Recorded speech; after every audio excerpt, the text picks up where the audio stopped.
उत्तराखंड धामी मंत्रिमंडल की अहम बैठक हुई जिसमें कई मुद्दों पर चर्चा की गई। धामी कैबिनेट की बैठक में 6 प्रस्तावों पर मुहर लगी है। देखिए रिपोर्ट।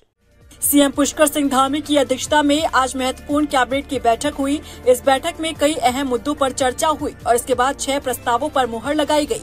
आखिर कौन से हैं वो प्रस्ताव, एक एक कर विस्तार से आपको बताते हैं। दरअसल धामी मंत्रिमंडल ने उत्तराखंड में महक क्रांति नीति तैयार किए जाने को मंजूरी दे दी है।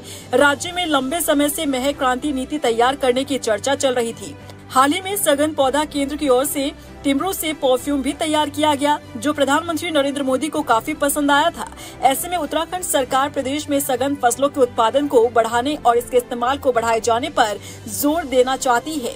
इसके लिए राज्य सरकार ने तमाम पहलुओं को शामिल करते हुए महक क्रांति नीति तैयार करने का निर्णय लिया है।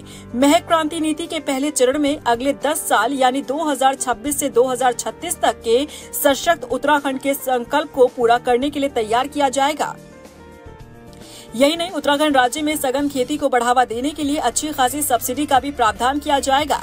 इस नीति में पहले चरण के तहत 91,000 लाभार्थियों के जरिए 22,750 हेक्टेयर भूमि पर सघन खेती करने का लक्ष्य रखा गया है।